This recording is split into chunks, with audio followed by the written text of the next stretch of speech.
welcome to our talk. Welcome to this session. Before we actually start, so we call it Decentralized by Design. Obviously, we're talking about design in a decentralized space.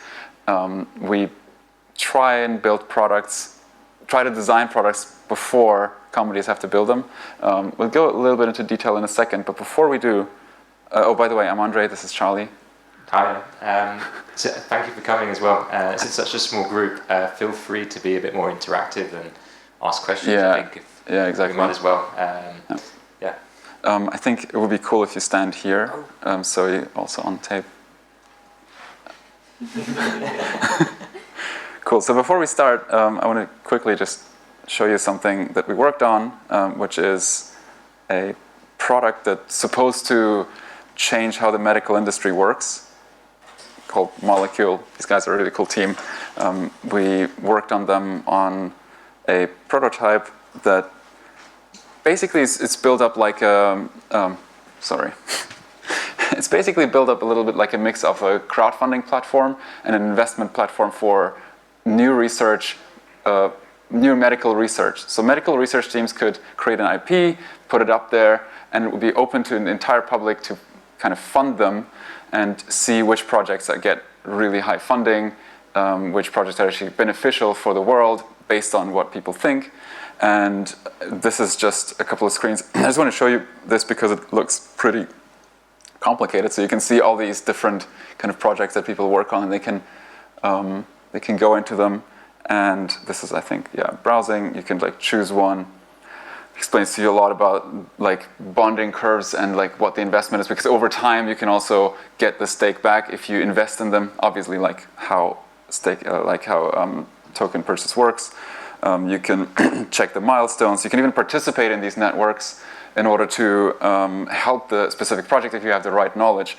And this is all a concept that we built and together with them, which is not only the platform, but also allows for registering IP and going through all the process of filling out what the team's side is and essentially kind of creating these things. So it was an experiment. We built this prototype to figure out which of these parts make actually a lot of sense for users or for the general public, and tested that, and that was kind of the result. They're currently building it. So the reason why I'm showing it is because I kind of want to get a feeling for what you guys think, how long it took us to work on this. So you've seen these screens.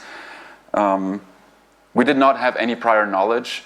We did not have any, we did not work together before, but so just like from scratch, from zero interface to this thing, just make up a number between 1 hour and like a year or so. What would that be? What would you say? 1 weekend over the hackathon, perhaps. 1 weekend over a hackathon, okay, without prior knowledge, okay. Prior knowledge about crypto in general? Crypto in general, yes, but not about any of this project. Okay. I would say 2 months. Okay. 6 weeks. 6 weeks. What do you say? Do you know any? If you know the answer, don't say it. Okay. I was going to say half the room. Half the room knows the answer. Okay, so I'll show you the answer in a minute. But before that, okay. I mean, I think almost everybody knows who we are. This room is small enough, so you don't really have to see our awkward faces. But you do wonder what I look like with long hair, so there you go. Also, if you're looking for us on Tinder, this is how you can find us. There's a bunch of clients who worked on this a lot more, but if you have any thoughts or questions about any of these things that we worked on, we can probably share with you later. And Cool, so I want to kind of talk a little bit about the state of design in the space at the moment. One thing that's coming really clear is that there's a lot of opportunity which is going on. Like just looking at some of the projects which we quickly selected by looking at web pages today. 9.5% interest. You've got Ocean for exchanging data. You've got MakerDAO, which is just an incredible piece of technology and software which has been active and working for a long time now. All these technological solutions exist and they are incredible. But there's not actually much to show for them right now. What I have to show is web pages with their taglines of what they do. this is the thing, where we are right now, even if you Google best blockchain projects, you get the 20 blockchain projects with the most developer activity. So that kind of really says about where we are right now. It's very much a developer focus. And that is great in a sense, we've got really great things, but there's another aspect if this is ever going to take off and get into the pockets of the computers of everyday users. The people who are focusing on users right now are more traditional fintech, N26, Monzo, TransferWise, Google is just examples there, are building really simple, really user-friendly products that work. And if you have a choice between the two, I still use these. I don't have a mobile wallet on my phone because I don't have a use for it day to day. I do have N26 because it's just fantastic. Yeah, and that's where we got to. This is what happens if you Google blockchain design at the moment. Another big problem with it as well is that when it actually comes to design and learning what users want, the iteration cycles are a lot longer. It's a lot more risky, especially in DeFi, to actually get a product, build it and release it, because you can't just put it out there like social media and hope for the best. If it breaks it, somebody loses their photo, it doesn't matter. But if somebody loses their finance, it's a big issue. I think, oh yeah. Whose cue was that? Yeah, designers are often in this space, they don't really have the right knowledge or like full information about the product. Like as we said, we did not know anything about Molecule before we started off with that, and that's normal because that's not the job of a designer who tries to thanks for that, who tries to work on a design a product that's very technologically heavy, and so you have a lot of back and forth, you have like unclarities that you have to solve, so everything takes a lot of time, and that's yours, I think. Yeah, I think another challenge in the space is there's a lot of skill and talent in the space as well, and there's these amazing opportunities that we can actually collaborate with people around the world. You don't longer actually have to be in the same office. And you can see that with open source projects. You know, Ethereum is not built by a group of people who sit in one room. It's built by a bunch of people around the world who are really interested in it. They want to make a difference, and they're really at the top of their skill set. So it's a new challenge to connect those people. This isn't a photo of me, but this is how I felt last year, which is pretty lonely. This person here is just a lovely bit of stock imagery. But they're sitting on a beach on their laptop and it's not even turned on. That's how I felt working freelance. It felt pretty lonely because I didn't have feedback loops. I didn't have anybody to work alongside with. And so distributed teams are a little bit of a challenge. On a more practical level for clients, one thing that I learned whilst freelancing, Hugh, this isn't relevant to you guys, because I was freelancing for Hugh last year, is that generally what generally happens is everybody charges a day rate, and that's like the figure which everybody compares work with. The problem with that is the Parkinson's law. Work expands to fill the time available for its completion. So my honest feeling is that when most people do freelance work, the time it takes them to do a project is as long as you're willing to actually pay in days. And that's what happens with tasks. Most of the value could be done a lot quicker. Yeah, and so now that we're having a company together, we also see it from the other perspective when you have people who are like, you don't just want to waste money if you know that you can do something faster and more effectively. Yeah. And on the other hand, also the other option is super slow in that space. So even though we have all the technology, we still have physical banks. Now let's go back together to this, back to this thing. Rick, what do you say? How long? Do you know the answer? No. How long would you say it took? So yes? Not just this screen. Did you see the other screens that I showed you before? Sorry, That's fine. So like the project. Hold on. The project for Molecule, which takes basically these screens, so you can like see it's like a crowdfunding platform. I also want your opinion too. 2 weeks? Or yours? 3 weeks? 2 weeks. This is just one screen, right? So this is it's like, you know, you have this overview of tokens, and you know where you can invest in, can collaborate with it. And I'm talking about not just designing, but also building this thing and then testing it with users and validating the business strategy. 6 to 8 weeks. Okay, 6 weeks. What do you say? Yeah, you.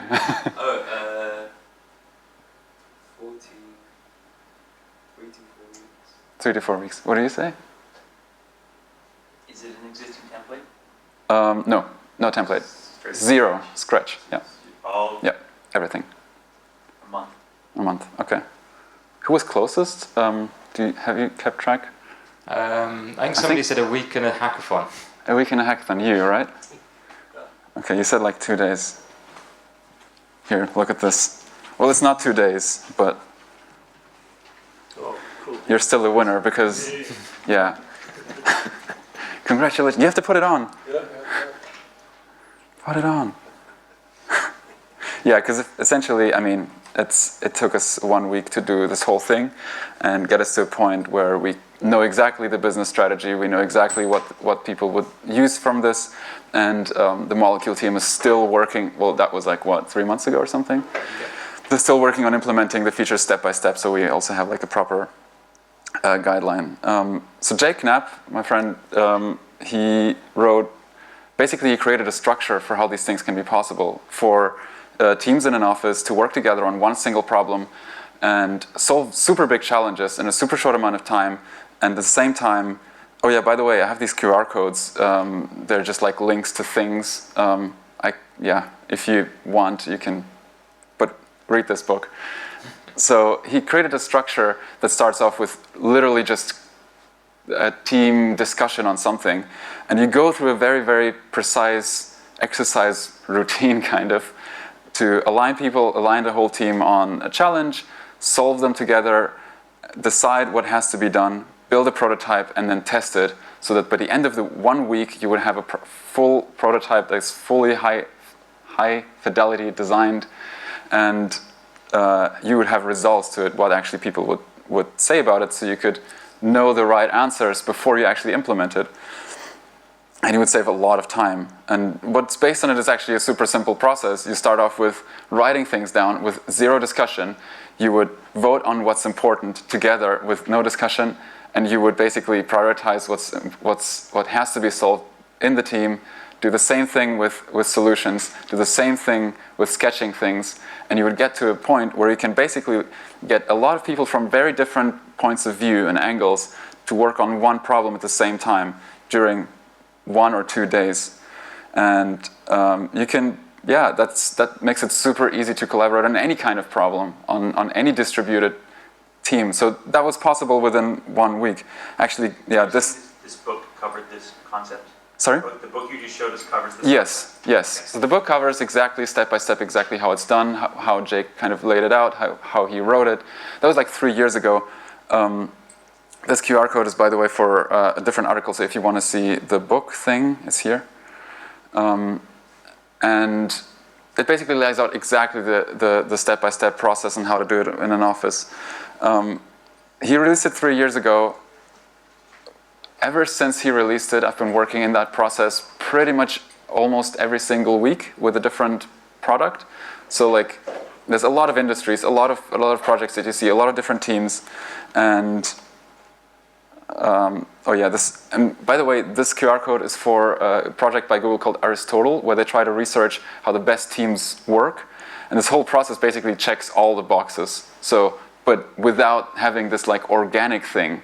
So it's not coincidence. You just put these people into the framework, and they work together and solve a problem like the most effective teams would. And yeah, if some people like charts a lot, this is basically how our clients say how they felt that would work. You have some thoughts on that? Yeah, so sort of going back to what we were saying about DeFi in particular, what seems to be happening a lot of the space at the moment is you're getting very, very long development schedules, and that's fair enough. I want long development schedules before I give any project my money. But the thing is we're not actually finding out what users want until things get built. So in Web3, we get design, build, release, then you get feedback, and only then do you learn if you built the right thing.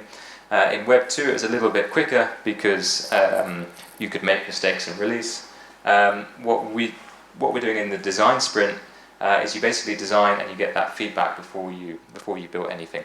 So before you actually really put the developers and all your team into something incredibly complex, you actually know that you've got a chance at product market fit.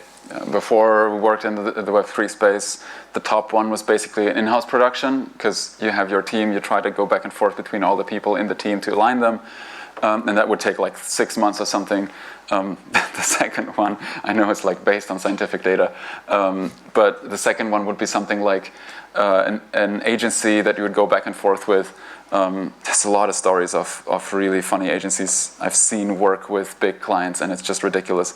And the design sprint is kind of the shortcut to having exactly the same result. So basically we took this whole thing and we broke it apart, I did over like about 2 years after the book was released, broke it apart in the individual sections, realized that they're actually really like bracketable, like they're packageable in individual pieces. It was possible to remove another day because there was still too much discussion in that. And we have this process that's basically, in an office you would do that in 4 days, remotely we just use the tools that we have to do it either in 4 or in 6 days, depending on the mood, or like on the team or in the distribution of the team. Because what you can also do is, if you have people in different places, first of all, you only work like 4 hours a day. That's it.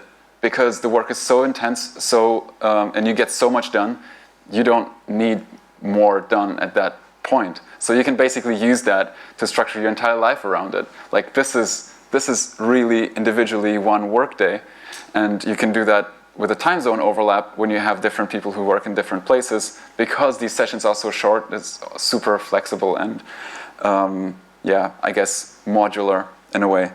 I don't know if I wanted to say anything else about that, but yeah. I think it's my turn.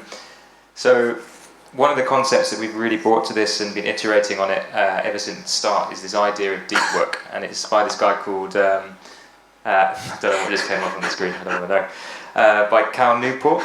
And it kind of iterates on this idea of flow states. So when you're on the edge of your ability and also you're doing something which is complex, so it's not boring at the same time. So that perfect point is when work becomes really fun and enjoyable. And to get into those states, you kind of wrote a book on guidelines, and it's something that we've been putting into practice. One of the key things is context switching. So time lost to context switching means that you're basically not being that productive. So when we work in the sprints, you have people who are very, very focused on one task, and they get results a lot quicker than if they were working on multiple things at the same time. Yeah. And a lot of people ask us like how we do the prototyping part of it, because I mean I can go into a bit more detail if you have specific questions about all these modules, because it will take, it's not like I don't exactly know how to put this into presentation yet, because there's so many tiny details about it, but I'm happy to talk you through whatever you want to know about it. But the easier parts would be the days that are focused on only the prototyping. A lot of people has asked us like how we do the prototyping in one day. One thing that's actually quite interesting about this whole sprint process is that by the end of the collaborative sessions, you end up with something that looks like this, but like a whole storyboard. So all the screens you've seen before in this fidelity. So the numbers are right, the words are right, all the elements are right. The only thing that has to be done is just making it look nice and making it look workable like the real product. And if you're still kind of trying to understand how to, reduce the time, you just want to be able to follow the principle, or the results of the test. You want to follow the reason for what you want to test with a fidelity. So like whatever you really want to test, you focus that, prioritize that, and the fidelity comes on top of it, because in the end you just want people to think that that's a real product, and everything else is more or less of an extra. I wrote an article on that. Here's some laws of UX. They're quite nice. I'll wait for a second. They're quite nice because you can see most principles that are the most important for when you need them. And it actually helps. You done? I can also like share the link to the presentation. Maybe it was not the best idea to put QR codes on them. Do you want it to work? Okay.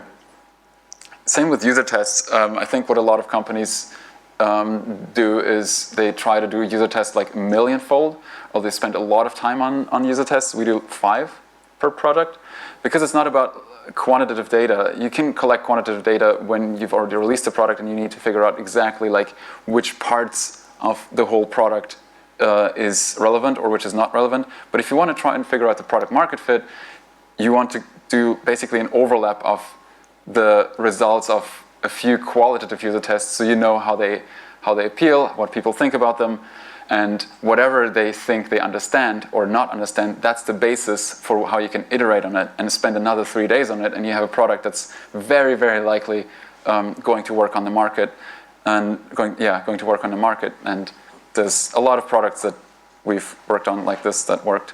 Bye. If you want any, these are also like a couple of things. So basically.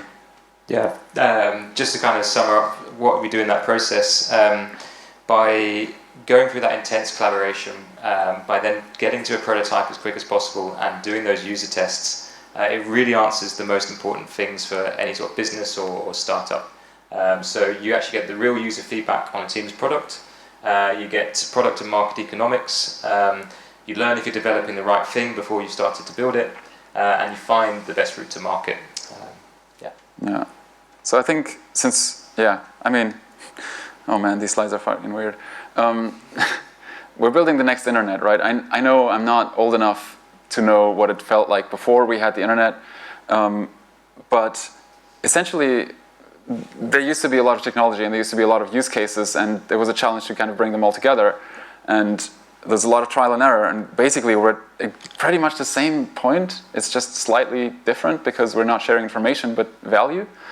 And now there is a lot of experimentation, but we have tools how we can make it even faster before we have to spend 10 years on this whole thing to develop. And I think that's kind of what we should focus on, because there's a lot of things that we think that are definitely useful, and there's a lot of things that people find useful, but they might not overlap. Or they might not be willing to pay for the things that we think are cool. And we might not even find the right language how to communicate that. So in the end, we just want to figure out, like we should, all of us, like not just us, we should figure out what's the language and how do we translate all this technology into the language that regular people speak, using interaction design or just, design of products. Yeah.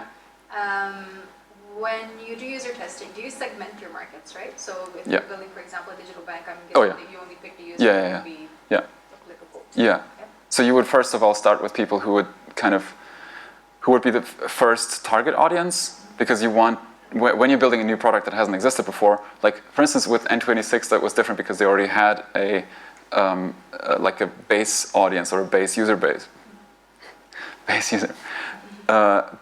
And then you can hook onto that. But if you start with something completely new, you want to figure out you want to make an assumption of what would be the first kind of target audience, and then, of course, you would find the users that would be from there, and then see how they actually understand that. There's a lot of products where we also realized that's actually not who we want to sell this for. I was going to ask that. Yeah. So if you realize that, still good enough, because you just do one day again, or 4 hours again? It's like half an hour per interview or something. So that's not a big of a loss if you need to kind of pivot. But usually what's interesting about these things, if the hypothesis for the target audience is so wrong that you're completely off, then it's probably a twofold thing. Most of the time you realize there are features that just have to be misplaced a little bit, because you're doing qualitative interviews, you're listening to what people say, and they normally tell you the truth. And so that's kind of interesting about this whole process as well, because most product teams try to blend off everything that sounds scary and everything that kind of brings them out, or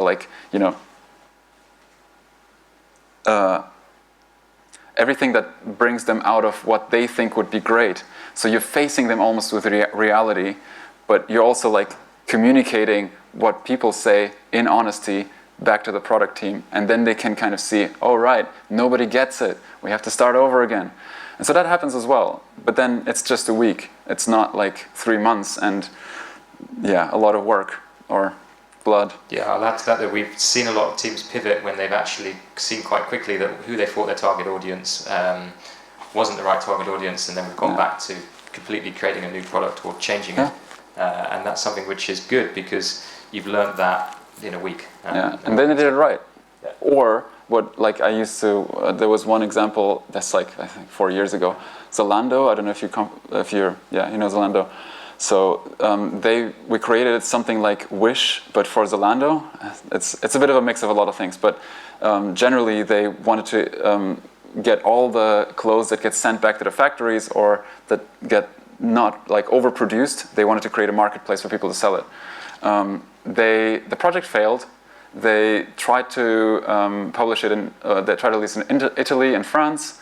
It didn't really work out, but because they've done it, and they released this product in I think 1 or 2 months. So it was literally just like sprint, development, out there. They were able to collect the data of the people who used it and which kinds of clothing and how they would kind of how they would work with this product, and they implemented it back into a new product that they were building it on. So there's still a lot of learning through that, which is also kind of cool. So yeah, and the reason why this thing is called Decentralized by Design is because we are all kind of working in a decentralized space. We are working in a decentralized way. I know this is a really dumb play on words, but it's very, it's kind of true because you want to connect people who are in different places of the world who do not want to work in one office, and you are able to solve problems that you were never able to solve before because you get people to work together with a lot of different backgrounds, with a lot of different types of languages and jargon, and with a lot of political differences, and you get to solve problems that align them and problems that are relevant for all of them at the same time, with no financial interests, but actually kind of incentivize them to work on something. So yeah, I don't know. Maybe we'll solve global warming at some point. That's basically it. I don't have Twitter. I installed ICQ the other day to check my list. There was one person who was online 6 months ago. For everybody else, it said a long time ago. I didn't know what it was. Yeah. But yeah, and we've created a Slack channel for everybody who wants to kind of connect, because we're, we have a lot of people who we get in touch with who are good designers, but who either don't find the right projects, or we also have like project teams who don't find the right designers.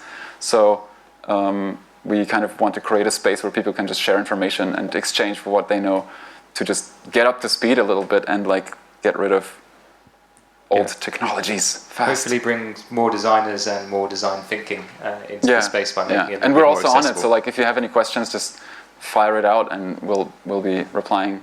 Yeah. We never sleep. Any questions now? Cool. Oh yeah, I have one more thing. That's a crypto app. A few slides back.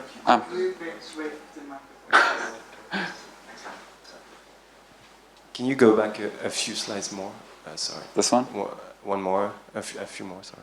This one. Okay. What do you mean by market economics, and how do you get this kind of data, and how does it affect the rest of the product or the process? So generally, you get an overview from the results from the testing. So depending on how much you do it, so normally we do 2 sprints back to back. So we do one from scratch, and then we gather the information that people tell us at the end of it, and we use that as a baseline for the next one, which is slightly shorter, but we can actually go a lot more into detail with fleshing out features. And then we do another round of feedback again. So we have basically like 2 rounds of super qualitative feedback. Economics is maybe a little bit, maybe communicates something that's very, very highly quantifiable. It is quantifiable in the way that you understand the overlaps between what people say about the product and how they perceive it, because you know the difference. You put it out the first week and then you're like, all right, now people finally get it. And based on that, you can predict, because you build several things and you've interviewed a lot of people, you can predict how they will most likely work on the actual market. Obviously, you will never learn exactly the numbers before you ship the product, but this is as close as you can get. Okay. And another one, how do you source the right set of people that you think are relevant for testing a specific product? It depends. We have a network of people who we, there's a lot of different ways. Basically, we use the internet to get in touch with people. We find them in forums on Reddit, in specific, don't you think there would be a bias of someone that wants to try the product? And so we try. We definitely try to screen them before we actually interview them in terms of like, are they financially incentivized to do it, or are they actually do they want to help us understanding the product? But even like DeFi, for example, any DeFi product right now, I would be willing to go through a phase of testing because I've looked into it. But someone that just hold ETH, exactly. Just because he that's normally what we do. We try to stay away from larger. Exactly. We actually, we have a lot of clients, especially in DeFi, and they want to ask existing users or their friends in the space, and we have to kind of explain, well, these people aren't the best people to test. We need to find people who are a little bit further outside it. So we did one project with, the one with Consensus, I think, was really a good example. And we had people in DeFi, and of course they're going to say they want to use this product. And we needed to find, I think, from that project, what we learned is we needed to make sure we found people who were the exact user for that product, which was somebody who may have some ETH and Coinbase but hadn't done anything else with it. And we're always trying to find those kind of people. Yeah. Cool. This thing is an app that we built. Well, I actually built it as a side project with a couple of other people. I think you have it, Andra. It's Frank. Oh. Frank? Oh, yeah. Yeah, I do. I do. No, but no, that's fine. How long did it take to build? 3 weeks in total. So implementation and everything. It's kind of funny. I mean, it's like a Instagram but with tipping. It should work. They released an update today, and they were like, "It's broken again." Why did you release that? It worked before. But if you have an Android phone, it definitely works. And it's actually kind of cool. So it's an experiment for a longer thing. That's actually also kind of an interesting approach because we're using something that we could build super fast and super easy. And it's really just about figuring out how people use the whole tipping mechanism, but with a way larger goal. So the goal over time is to find out whether this product can work as a decentralized autonomous organization, which is something completely far away, but we want to take a small step that leads toward the bigger thing. Do you have any more slides? No. Join Slack. We'll answer questions, and we'll love you. Thank you very much. Yeah.